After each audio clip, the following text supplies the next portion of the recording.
할렐루야.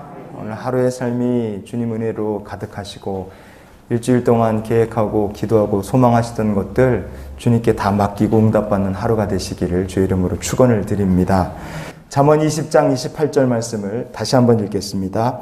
왕은 인자와 진리로 스스로 보호하고 그의 왕위도 인자함으로 말미암아 견고하니라. 아멘. 우리말 성경으로 이 본문을 보면 왕이 인자와 진리를 보호해야 될 사람으로 우리가 이렇게 볼 수 있습니다. 그러나 이 본문을요, 히브리어 본문이나 아니면 영어 성경들로 보면 인자와 진리가 왕을 보호하는 것으로 나옵니다. 완전히 의미가 완전히 바뀌는 거죠. 언약의 백성이라면 하나님의 인자하심과 진리를 보호하고 그리고 복음의 진리를 지키고 그리고 진리를 수호하는 성도가 되어야 되고 교회가 되어야 됩니다. 그래서 맞는 말이기도 해요. 그러나 잊지 말아야 될 것이 무엇이냐? 우리가 하나님의 인자와 진리를 지키는 것이 아니라 사실 하나님의 인자와 진리로 하나님께서 우리를 지켜주고 계시다는 것을 잊지 말아야 됩니다. 인자와 진리라 그랬어요. 먼저 인자라고 번역된 히브리어 본문이 유명한 말이죠. 헤세드입니다. 헤세드라는 것은요, 언약을 따라서 자기 백성을 끝까지 지키시는 하나님의 사랑입니다. 그게 헤세드예요. 약속, 언약 때문에 자기 백성을 끝까지 포기하지 않으시고 지키시는 하나님의 끝없는 사랑입니다. 자, 언약이기 때문에 언약의 당사자가 있죠. 하나님과 언약의 당사자인 이스라엘 백성들이 이렇게 있습니다. 그런데 이스라엘 백성들이 죄로 인하여서 하나님의 언약을 버렸어요. 그럼 어떻게 됩니까? 언약을 버렸으면 그에 합당하게 대가를 치러야 되는데 어떤 대가를 치르겠느냐, 언약을 맺을 때 이런 얘기를 이스라엘 백성들이 이미 했습니다. 출애굽 과정에서 이스라엘 백성들이 언약을 맺으면서 하나님께 드린 약속이 있어요. 신명기 27장 26절 말씀을 같이 보시겠습니다. 이 율법의 말씀을 실행하지 아니하는 자는 저주를 받을 것이라 할 것이요 모든 백성은 아멘 할지니라. 아멘.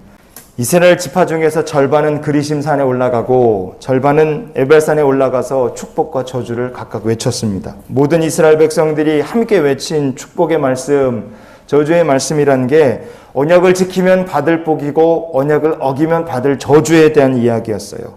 이 모든 내용을 외치고 나서 모든 이스라엘 백성들이 아멘 했습니다. 그래서 모든 백성들이 한 사람도 예외 없이 언약의 당사자가 된 거예요. 자, 그러면 언약의 당사자이기 때문에 하나님과 맺은 언약을 깨는 순간에 어떻게 되느냐? 저주를 받아야 되고 그렇게 되는 게 마땅합니다. 그런데 하나님께서는 친히 베푸신 언약의 말씀 때문에 이스라엘 백성들이 언약을 깨고 불순종했지만 이스라엘 백성들을 참아주셨습니다. 언제까지 참아주셨느냐? 최대한 오래 기다려주시고 최대한 오래 참아주시면서 인자와 자비를 베풀어 주셨습니다. 이게 헤세드예요. 그럼 왜 이렇게 오랫동안 하나님께서 기다려주신 것이냐? 그것은 진리, 진실함, 신실함 때문에 그렇게 하나님께서 오래 참아주신 겁니다. 오늘 본문에 인자와 진리라 그랬습니다. 이 진리라고 번역된 히브리어 본문이 베에메트라는 말입니다. 이 에메트라는 말이 진리, 진실이라는 뜻을 갖고 있어요. 그런데 하나 중요한 의미가 더 있습니다. 그게 뭐냐면 신실하다는 뜻이 진리라는 말에 에메트라는 말에 들어있습니다. 진리, 에메트라는 말에 왜 신실하다는 뜻이 들어있을까? 진리랑 신실하심은 도대체 왜 그럴까? 하나님은 언제나 신실하시다. 이것은 변함없는 진리이기 때문에 그래요. 그래서 진리라는 말 속에 신실하다는 뜻이 같이 들어있습니다. 그러면 에메트라는 말은 어떤 의미냐? 진리라는 말은 영원히 지속되는 하나님의 신실하심이 바로 진리입니다. 영원히 지속되는 사랑이 인자하심 헤세드고 영원히 지속되는 하나님의 신실하심이 진리, 바로 에메트. 그래서 헤세드와 에메트, 진리와 인자와 진리 이렇게 같이 가는 겁니다. 자, 그럼 하나님께서 어떤 사람에게 인자와 진리를 영원히 부어주시겠습니까? 그것은 언약의 백성들이에요. 창세기 19장 16절 말씀을 우리가 한번 살펴보시겠습니다. 그러나 롯이 지체함에 그 사람들이 롯의 손과 그 아내의 손과 두 딸의 손을 잡아 인도하여 성 밖에 두니 여호와께서 그에게 자비를 더하심이었더라. 아멘. 소돔성의 심판 때 하나님께서 주의 천사들을 통해서 롯을 막 재촉하셨습니다. 빨리 나가야 된다.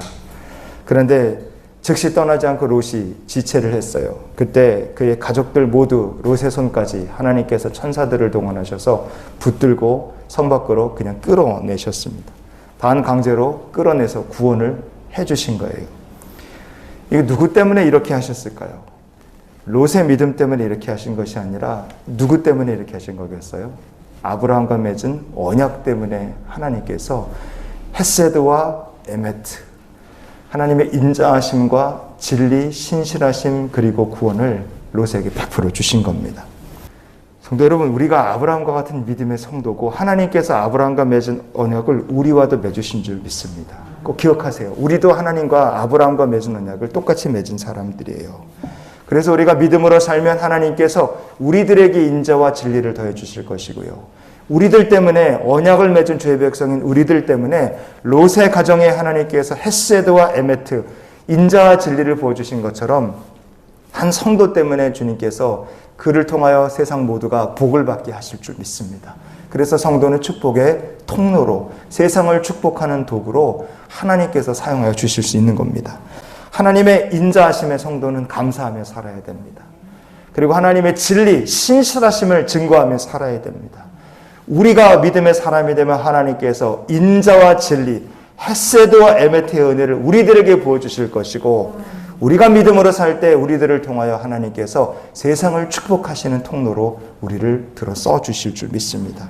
그러니 살든지 죽든지 주께 모든 것을 맡기며 주의 인도하심을 받는 믿음의 백성들이 되기를 원합니다.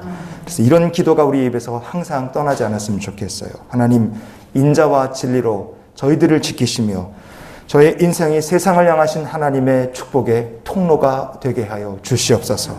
하나님의 인자하심을 누리는 인생, 그리고 진리로서 우리를 도우시는 하나님의 신실하심을 세상에 증거하는 축복의 증인으로 오늘 하루의 삶을 사는 우리 모두가 될 수 있기를 예수님의 이름으로 축원을 드립니다.